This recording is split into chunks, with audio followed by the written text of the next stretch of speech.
And Sharon's here, sort of, Hello. kind of, halfway. Hello, hello. It's good to have you join us as we have some exciting things to share. I am Mona Duncan, your moderator. Do you ever wonder why you do the things you do? Would you like to be more aware and confident and competent? Would you like to be more effective?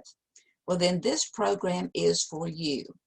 We meet each week to share with you a concept developed by the renowned psychiatrist, Dr. William Glasser. He formulated reality therapy and choice theory, and very quickly these concepts, well, they're easy to understand and easy to apply, and very quickly they spread the globe. Choice theory is the universal system for empowering individuals and improving relationships. It's based on the simple system of control, as in who has it. We have more control over our lives than we often give ourselves credit for, and we definitely have a lot of influence over the lives of others. So in control, sometimes we say, well, can't you make that kid behave? Well, the answer is no, we can't. But we can help the child learn to take care of himself where he's acting and behaving in a more pleasant demeanor. This program is called Making Sense of It, and it is our desire to help you understand and integrate Dr. Glasser's amazing concepts. We have a speaker from the Glasser Institute that will talk about one of the concepts, and then after, and today Kim Olver is going to be talking with us on having a good relationship with ourselves. And then after she does her presentation, she and I will talk for a few minutes, and then I will close the airways, and then those of you that are watching live can make comments and ask questions and be a part of the program. So, Kim, welcome. It's good to have you here, and are you ready to? Mona, thank you. You ready to take it? I'll take it. Okay. Well, I just want to say hi to everybody. Thanks to everybody that's on the call and to those who will be listening later. Today, I want to talk to you about the subject of building a healthy, loving relationship with yourself. I know that this was a concept I struggled with. I didn't understand it. People kept saying to me, are you taking care of yourself? And I didn't know what they meant. I thought, well, of course I am. Nobody else is, so I must be.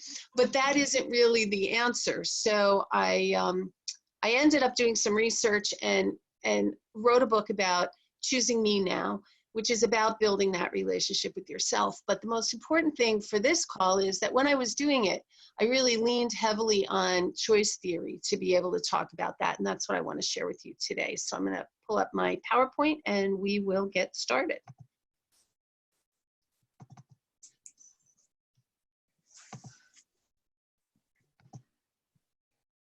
Okay, can you see it? Yes. Okay, terrific.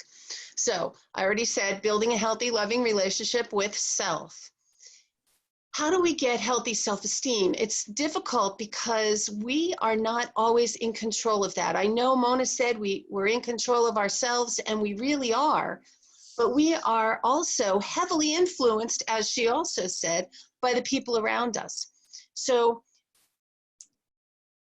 you have developed in your life a picture in your quality world of your ideal self. Most of us have that picture of our perfect self, which I don't know if I'm talking to any perfectionists out there, but I hate to break it to you. We're never going to reach that picture of perfection. And then when we look in the real world or in the mirror, and we're looking at who we really are, we realize that we fall short of that ideal picture, which causes a disconnect in our relationship. So there's really 3 things you can do to fix this disconnect or to balance your scales. You can adjust the picture of your ideal self. So instead of imagining perfection, you might imagine good enough or great enough even. You could adjust your perception of your actual self. I know that we tend to be hardest on ourselves.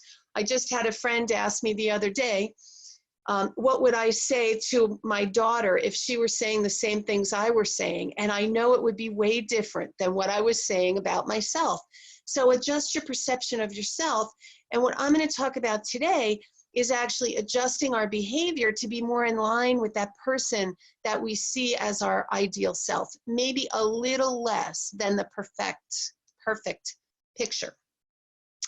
So the first part of that is really getting to know yourself, because people will often say to me, I don't even know who I am. I've turned myself into the person my husband wanted. I was always the little girl or little boy that my parents were wanting. So somehow we lost ourselves in that process. So I have some questions for you to evaluate your perceptions with, because in choice theory, we know our perceptions are created from our experiences and the knowledge that we accumulate along the way, as well as our values, and they color our perceptions. So if we don't have enough knowledge, or our knowledge is skewed, and our values were instilled by someone else other than ourselves, we may have some perceptions that aren't serving us. So here's some questions for you to ask yourself. Where do you get your information? This is really obvious to me when I talk to people about politics. It depends on where you get your information from, what your beliefs are. Information so strongly affects our perceptions. So where are you getting your information? And are you getting it from enough sources to really know that it's accurate? Is it true? And how would you know if it's true? Then think about, does anyone have a vested self-interest in giving you that information? Are people trying to keep you the way you are? Are people trying to mold you into the person they want you to be? So ask the person giving you the information, do they have a vested interest in that? Ask yourself the question, what do you value? Not what do people tell you you should value, but what do you actually value?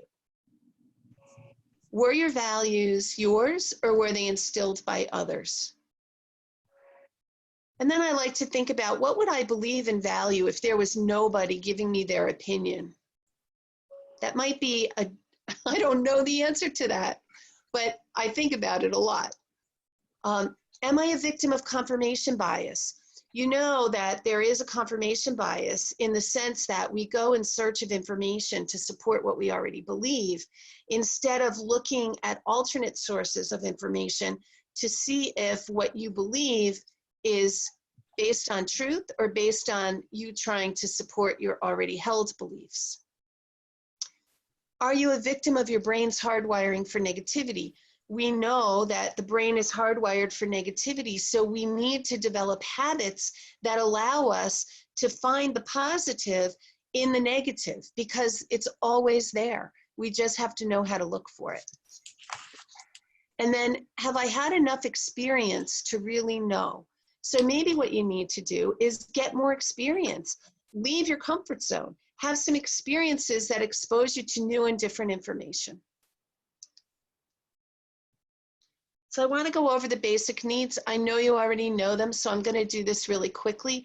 When I wrote my book, I changed some of the names of the needs just because I wanted to update it to the topic that I was actually talking about, and I think it makes more sense to call them these different names. So no disrespect to Dr. Glasser at all. I do talk about his needs as well.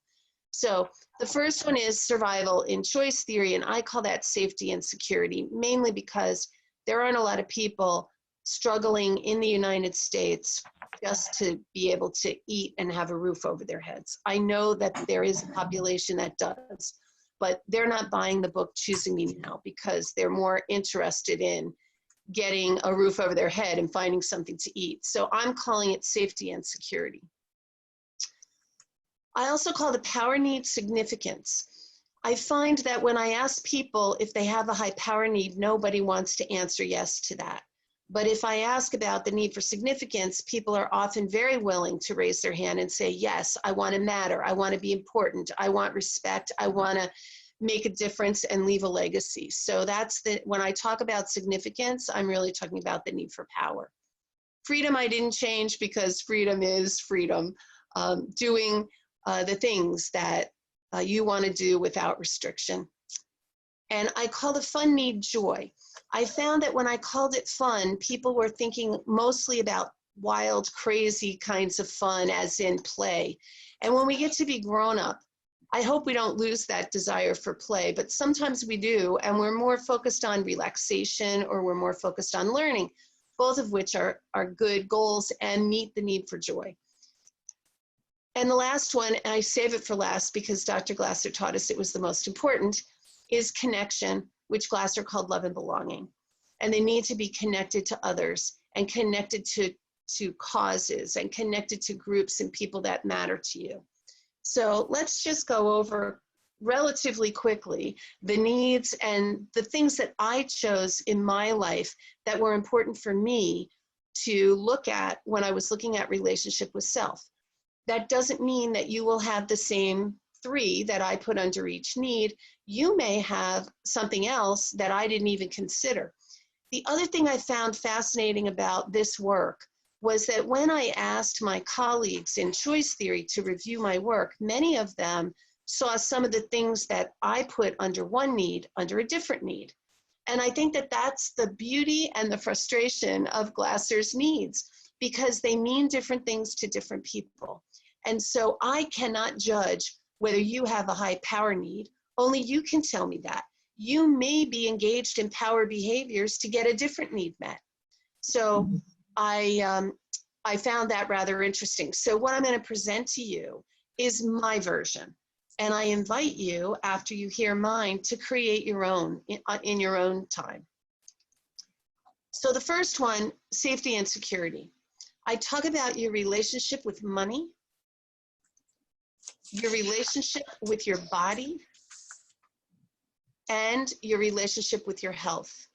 For me, when I get those 3 things in line, my safety and security need is very satisfied in the relationship I have with myself. I probably should back up and say that one of the things when I was considering how do you build a relationship with yourself, I thought about how do I build a relationship with anyone? I first get to know them, which was the part about perception and understanding who you really are. And then we become need-satisfying people for one another. So my question was, how do I develop a need-satisfying relationship with myself? And these were my answers for safety and security. What are your answers? The next one is significance. And I thought about my relationship with my inherent value and worth. And what I believe about that is we all have equal value and worth by virtue of the fact that we are here. There are no spare parts, and you are here for a reason. So my mother used to tell me, Kimberly Marie, you are no better than anyone else, but no one else is any better than you. And I didn't really understand what she meant then, but now when I was doing this work, I really understood what she was saying to me. Then anybody who's ever studied choice theory know that you have to get right with your relationship with control. And it goes back as far as probably Aristotle, but I think about the serenity prayer when I think about this. Knowing the things that we can control and taking 100% radical responsibility for those things. I am 100% responsible for everything I do, most of what I think, and even the things that I choose not to do. And then there's other things that you're not in control of. And so letting those things go, not spending a lot of time and energy there, because that's the place of victimization, which does not help to build a healthy relationship with self. And relationship with your passion. I think when we were children, like this little one here on the slide, loved herself. And somehow we've forgotten that. Life has gotten in the way. Life has caused us to question ourselves, and we've forgotten what we really love and who we are supposed to be. So getting in touch with your passion and then operating from that in your work, in your life, will be very helpful in building that relationship with self. This next one is freedom. And I talk about 3 things. Freedom with your environment. I think that environment is a very important thing right now, especially with all of the ecology things that are happening and climate change. But I also am talking about your own personal environment. Like, do you have a space that you can call yours, where you can be 100% yourself in peace? I think that's really important. I have an entire condo where that's true for me because I live by myself. Those of you who have other people, do you have a room in your house, a corner of your house, a place outside? Maybe it's a place you visit. Some people I know feel 100% at home at Starbucks. Wherever you go and whatever you do to help you feel like you are free. Are you free from self-created misery? Now, I go into this a lot in my book. I don't have time to go into it a lot here, but we create, I believe, almost all of our misery, barring those things that just happen like natural disasters and people dying. Most of our misery, we create ourselves, and it comes from the stories in our head, and it comes from our expectations of other people. And then freedom to be yourself. Are you free to be yourself? And first, of course, to be able to do that, you have to answer the question, who are you? Do you know who you are? And then are you free to be that person? Joy is the next one. And this one I have 3 pieces. The first one is your relationship with play. The second one is your relationship with relaxation. And the third one is your relationship with meaningful discovery learning. So those are the 3 things for me that comprise joy in my life. So when I get right with those 3 things, and the thing I'd like you to look at is actually all of the rules you might have in your head about it.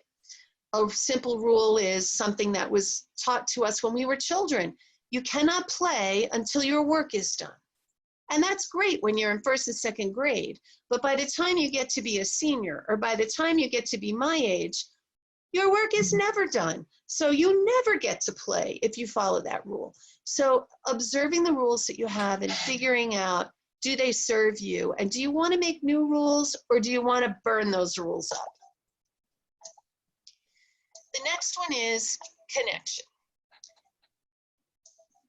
Connection. In connection, I talk about your relationship with your sexuality, knowing what you like, knowing what you don't like, being able to communicate that to sexual partners. Relationship with your expectations. I know I talked about expectations in terms of freedom, but also we expect a lot from ourselves and from others. And I find that often what we expect are things they've never showed us they're even capable of. But we're holding them accountable for the pictures we have in our quality world instead of pictures that are more realistic. Because, you know, in our quality world, everyone's perfect, including us. And then your relationship with your concept of love. We all have love scripts. They were instilled in us as children by our parents, by Walt Disney, especially for me, and by our religion, all our communities. Everybody has information about love. What is your concept of love? And is it serving you, or is it keeping you from the connections that you really want to have? So those are the needs. Now I want to talk to you about be daring, take risks, live, really live, laugh, matter, and love. I took all of the needs and threw them all together in this, so you have the goal. Now the next slide is actually something that I learned from a senior faculty of the Glasser Institute from years past, Barnes Bothy. And Barnes had the idea that needs are not, they're inherent inside of all of us, and we go outside for ways of meeting them. But I want you to remember that we are actually full ourselves of these needs. So think about this. You are safe and secure. You are significant. You are free. You are joy. You are love. And if you want to put those 5 things in your quality world as something that your perfect picture of you, that's the picture I'd like for you to have in your quality world, of you being all of those 5 needs in the world, not just going out and trying to get them to fix you, but to actually radiate and be those 5 things in the world. So commit to continuous improvement. This is a journey. Never get mad that you're not where you want to be. You're on your way. Become the you that you were meant to be. There's no limit to what can happen when you do. Thank you. Well, all right. Is that it? That's it, Mona. 20 minutes on the dot. On the dot, I am telling you. Well, Kimberly Marie, that was fantastic. Thank you, Mama. I want to go back and highlight just a couple of things that you were talking about. When you talk about, what do you value? And in part of that, evaluating what you really value, how much of these things do we value them because they were hand-me-downs? And it's okay to have a hand-me-down value, but make sure it's your value. That's right. Not one that you're just taking on. And I was wondering if you would delve in just a little bit more in that confirmation bias. Oh, yeah. So people have opinions and beliefs, and they feel strongly about their opinions and beliefs, so they are constantly going out looking for information that supports their opinions and beliefs. And when they're confronted with information that that denies what they believe, or that's the opposite of what they believe, they will pay no attention to that. It's almost as if they don't hear it. That's confirmation bias, and we all have it. It's wired into our way of being in the world. So we need to be aware of it and ask ourselves, am I prey to this confirmation bias? Okay, very good, very good. And then your insight into the concepts and everything being both beautiful and frustrating. Oh, amen. Reminds me of Dr. Glasser saying that people say, well, all these concepts are so common sense. And he says, no, it's not, or everybody'd be doing it. I always say they're common sense that isn't common, because you're right, nobody does them, but everybody says they make so much sense. So I like to ask people whose behavior you can control, and everybody knows it's theirs. But the next question is, whose behavior do you try to control all day long? And everybody admits it's everybody else. So that's why it's not common. We know the information here, but we're not actually practicing it. Right, which kind of dovetails into your expectations. Correct. What are your expectations? And it may be of others, but they don't have a clue that's what you're expecting. So true. So how do you approach that conversation in the connection? With the person that I have expectations of? Uh-huh. Oh, well, I believe, and I say this actually in my book, I didn't have time to say it in 20 minutes, but I believe we'll that— give you a little more time here. Thank you. I'll always take more time. So if we have something that we want from someone, we have every right to ask for what we want. And I even say you can ask for it 3 times. After 3 times, I think you're nagging. So when you've asked 3 times, you want to let it go, and then go inside and ask yourself, if I'm not going to get what I want from this person, what does that mean for me? And what do I need to do for myself? It might mean that you do it yourself. It might mean that you hire someone else. It might mean that you distance yourself from that relationship. It might mean that you accept that this is who the other person is, and they're not going to be able to give you this, and it's okay. So there's a lot of options, but ask for what you want. I think it's one of the biggest things we women especially don't do often enough, is ask for what we want. If we get it, that's a win. If we don't get it, we learn something along the way, and we change something about ourselves that gets more of what we need. Excellent, excellent strategy to fulfill that. And then talking about Barnes Bothy and how that we're already full, because we have these needs and we're full of having those needs. And something that I would say to the prisoners, I worked with them for years, and the fact that we may be absolutely throwing up full. I mean, you're just satiated with everything, but you're not fulfilled. So we need to see that we're not eating you know, cotton candy and wanting to be nurtured. So whatever our needs are to fulfill them, to be full of it, but in ways that are fulfilling, that doesn't harm us or harm anyone else. Well, thank you, Kim, and thank all of you for being with us today. Whether those of you that are watching online later, well, come in on, we're 10 o'clock Central Standard Time every Wednesday, and we have someone from the Glasser Institute that is well versed in the concepts, and we'll give some in-depth information about that. So in the meantime, we hope that you have a great week, a great day, a great life, and good mental health. Blessings. Thank you. I'm going to stop the recording.